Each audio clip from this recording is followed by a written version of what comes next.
Hello, welcome to Waypoint Survival. Today, I'm going to talk to you about 8 survival truths you need to know. Stay tuned.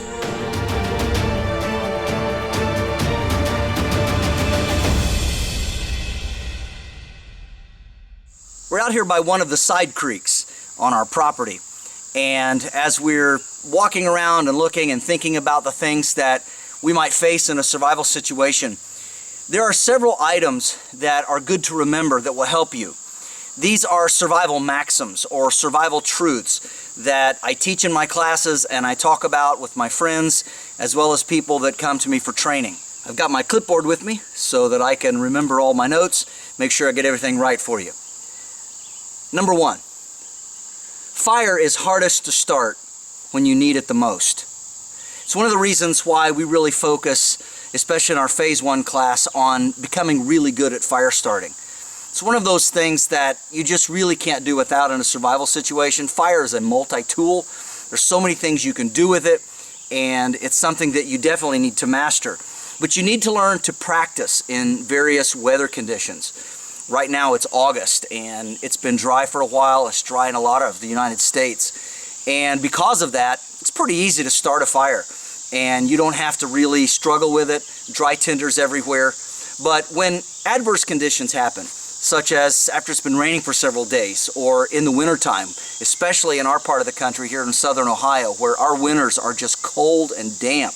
It's not that we have that much snow, it's just that it's just wet everywhere, and it's very, very difficult to find dry tinder. That's when you need to practice. You also need to learn how to focus on efficiency. You know, when you're out in a survival situation, every match, every strike of the ferro rod, every time you flick that Bic lighter, it's just one less that you have to use the next time. And eventually, depending on how long you're out, until you're rescued or you find your way out of the back country, you're going to run out of resources. So it's really, really important that you learn how to do one strike, one fire, one match, one fire.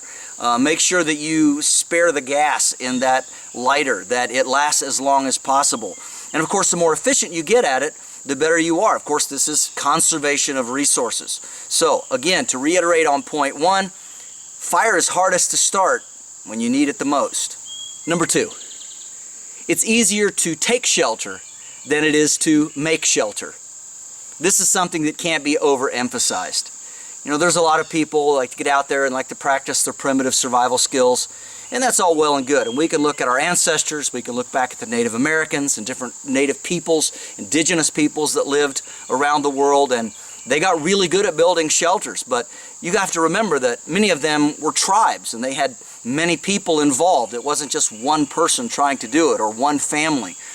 And as is often the case, usually in every family group, there is one person who has the most skills and experience. And it's going to fall on that person to try to make a shelter for everybody. And that's going to be extremely time consuming, and it's going to take a lot of energy and calories. Debris huts are fun, but they take a lot of time, as I said, and they often leak, and they are prone to bugs. And you're going to continually be fighting spiders and ants and various types of many-legged creatures like centipedes, things that are actually poisonous that can hurt you. And so while it's good for a night or two, for an emergency, if you're thinking any kind of long-term at all, or if you're going to be out for more than a couple of nights, you really need to have some sort of shelter. A sheet of plastic, a shower curtain, or even a garbage bag can go a long way towards making a primitive shelter waterproof, at least just over top of where you are, and keep most of the rain shed so that it can flow off the other sides of the shelter. And so just kind of think that way. Garbage bags are cheap, they're plentiful, and there's no reason not to have a heavy-duty 3 mil or 4 mil even plastic garbage bag tucked in a back pocket, or if you wear cargo pants like I often do, have one there. Just have one with you. Believe me, you'll be glad when the time comes, because remember, it's easier to take shelter than it is to make shelter. Number 3, a knifeless man is a lifeless man. And this is a quote from a gentleman by the name of Bradley Moore. And of course, in a lot of situations, depending on where you are, urban as opposed to suburban, or certainly out in the wilderness, having a good fixed blade or even a good folder is extremely important. There's so many things that you can do when you have a good blade. And there really is no other tool that is so effective at so many tasks when it comes to affecting your survival and doing it well. And so you really need to make sure that you have a good one, something that you're used to. Make sure that you've used it often and that you have practiced with various types of skills, such as whittling and carving notches, or perhaps making traps and triggers. You could also practice, processing game if you're into that. It's always interesting when people talk about, well, when I'm out in the wilderness, I'll just, eat rabbits and squirrels and I'll catch fish. But it's surprising how few people really have the experience how to process that type of game, especially if you're processing fish and your knife is not a fillet knife, but you're actually having to use your one tool option, your blade, from your main knife. That's going to be difficult. It doesn't have a flexible blade. You're going to have a hard time doing it. So it's good to practice these skills. You also need to make sure that you have the ability to sharpen it and maintain it, to keep it from rusting. A lot of people will take their blade out into the wilderness and they don't bring a sharpening stone. Remember, of course, that a lot of the high quality stainless steel blades that we buy today, and they're cheap and plentiful. You can get them at Walmart.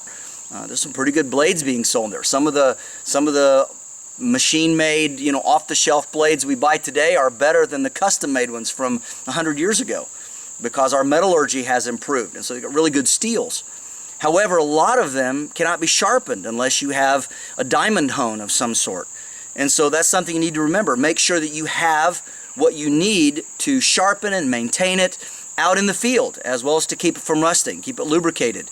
And it's just something that you need to keep in mind, because remember, a knifeless man is a lifeless man. Number 4, there's no such thing as bad weather, only bad clothes. And I find this one to be quite humorous. But there's a lot of truth to it. The surprising truth is that there's a lot of people who they aren't able to survive the weather outdoors because they simply don't have the clothes. They've not thought about their base layers. They've not practiced carrying a waterproof, windproof shell. And so they go outside, they're wearing a cotton t-shirt, a pair of jeans, and some sort of a cotton coat, and they go out, and of course if it gets wet, cotton takes forever to dry. Sort of this statement that we say in the survival world that cotton kills. Well, I don't know if it's ever killed anybody, but I do know that if it's wintertime and you get cold and wet, it takes forever to dry cotton out by a fire. And of course, if you've ever had a wet pair of jeans, you know what that's like. And so another little thing that we say along with this is don't just dress to arrive, dress to survive. A lot of people will leave their homes, they will drive out into their cars, they go from a heated car, from a heated house to a heated car, into a heated store or a church or some other gathering place, perhaps their work or place of business, and they never really think about the many miles that they drive in between these two spots. And if they would break down, and if it was bad enough weather, they'd have to walk, they don't have the shoes, they don't have a hat and gloves, they don't have the right kind of coat, and they would get very cold very quickly. And we see this here in the last few years, where we've had some major ice incidents and people have been stuck along the interstate for many, many hours without any snacks, didn't have any water, and of course eventually they ran out of gas to keep their car warm. And so it was just a really, really big problem for them. Also remember that you can find a lot of good deals at thrift stores, such as the Salvation Army, as well as Goodwill, and there's a lot of other thrift stores out there. But if you keep your eyes open, you know what you're looking for, you can find a lot of really great clothes that people that have plenty of money, they've used it, maybe went on a trip, and they just didn't want it anymore. Maybe they got out of backpacking or whatever.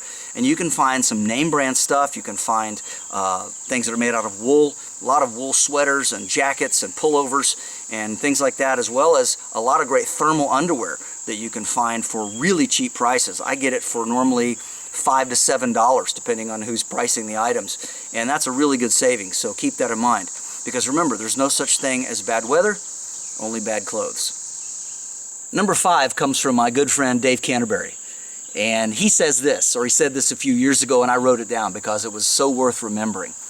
Knowledge is nothing without owning the skill. You think about that. That's really important, because there are so many people, they watch YouTube, or they're a big fan of the survival shows on television. And it's true, you can learn a lot from that. But there are so many people, they're just armchair survivalists, they're armchair preppers, if you will. And they've gone out and they've purchased gear and they're pretty content, they've got their bug out bag and everything ready. But they're really just an armchair or YouTube/television survival expert. In other words, they've never really tried it out in the field.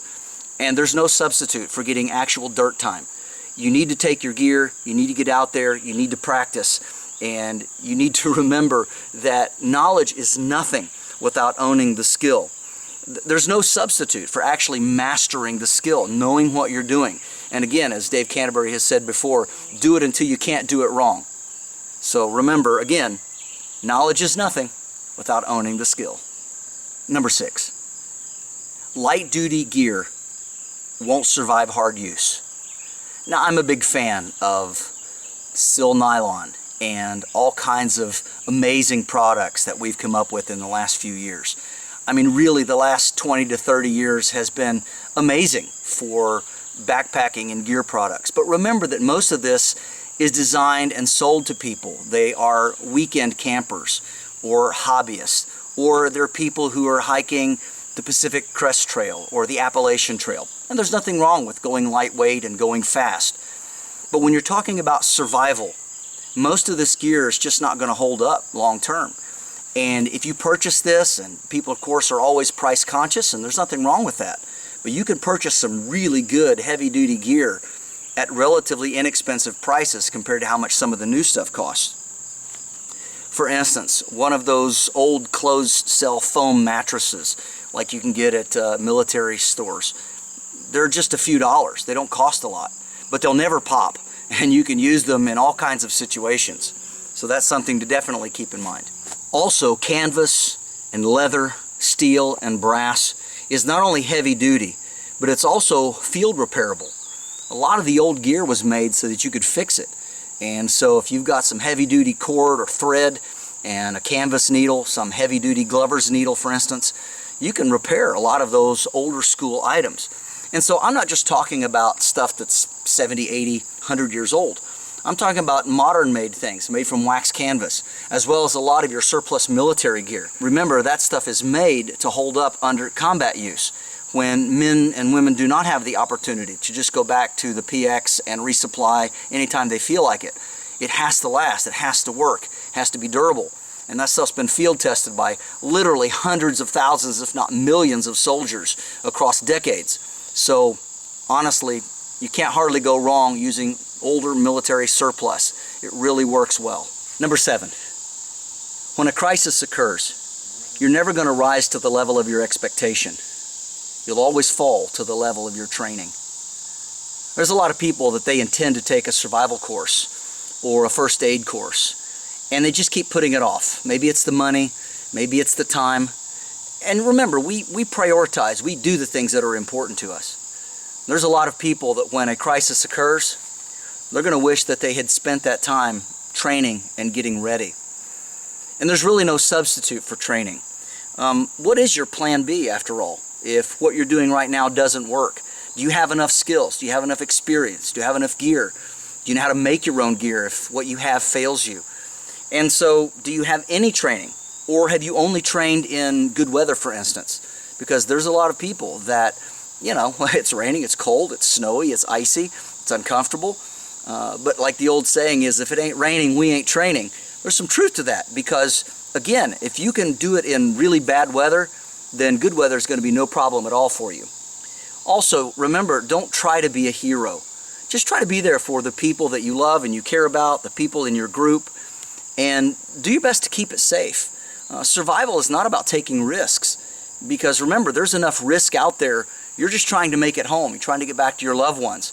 You're trying to get through the crisis, whether it's a crisis of your own, just so you're there by yourself, or if there's a group, your family's with you, or if it's a national crisis, some terrible thing happens and you're trying to make it through. It's really, really important that you don't try to be the hero. Just keep it safe, because when a crisis occurs, you never rise to the level of your expectations. You always fall to the level of your training. This last point has never been more true than it has been in the last 3 years. When everything shut down after COVID hit and people started getting sick and we started having a lot of problems with our supply chains. It's very common to go online or to go to a store to try to buy something and it isn't there. And so number 8 simply states, when you really need it, it won't be for sale anywhere. I think that's very true, and I think most of us understand that. And I know that we live in an economy that is not the strongest, and different people have had job losses or they've been laid off. And it's really difficult sometimes to justify a purchase that is for someday, or what if, or in case I need it. And you put it in your bug out bag, or you put it in with your kit, and you're not sure when it's going to become necessary. It's really hard to justify that. You know, if you want to buy a $50 blade, but you settle for a $10 one, but you really would have liked to have had the nicer one, especially if your life depends on it. Because that's another thing to think about. You know, when the chips are down and when you are really struggling for survival, what kind of gear do you want to have? Do you want to have the cheapest thing you could afford? Or do you want to have the best thing that you could buy? And I think most of us would say, well, if my life and life of my family depends on it, I really need to have the best kind of gear that I can afford. Another thing has been said about this, that if you find something that you really like, you should buy a lifetime supply. So much of what we use as people who are interested in bushcraft and survival, they're made by very small companies or even individuals. And they make limited runs, you know, 20 at a time, 50, maybe 100. But they don't have a lot of money, so they can't invest in thousands or 10,000s of products.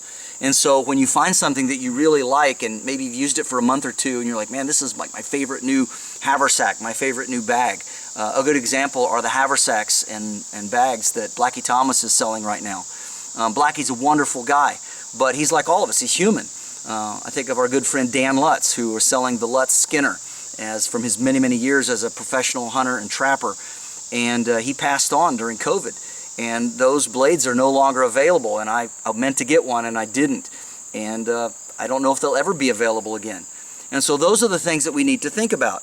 So if it's on a limited run basis and you really like it, I would encourage you to buy at least a backup, so that when the one you have gets worn out or tore up, or let's just say you want to gift it to a really good friend or family member, they really like what you have, and like, I would love to have one of those, but I can't get it anywhere anymore. Then you'll have an extra and you can share it with them. So these are the things we think about, because when you really need it, again, it's not going to be for sale anywhere. And there's a whole lot of things in our world that's getting ready to happen to. They're changing laws. They're trying to make it harder for certain things to be purchased. I'm not going to be exactly on point here. You know what I'm saying. I'm trying to be vague. There's going to be a lot of things that they can make hard for you to find or impossible. Not illegal, just nobody wants to support you buying it. So these are the things we need to make sure that we have in hand, so that when the crisis occurs, we're ready. This is James Bender for Waypoint Survival. If you like this video, please give it a thumbs up. Also make sure and check out the links in the description box below, just under the More button. And while you're down there, you'll also find our waypointsurvival.com link. And this is where you can sign up to take great survival and bushcraft classes here at our training facility in Southern Ohio. And if you haven't already done so, please subscribe to the channel. We'd really appreciate it. And when you do subscribe, make sure and press that bell button so that you can stay notified of all of our upcoming videos, and we'll talk to you next time.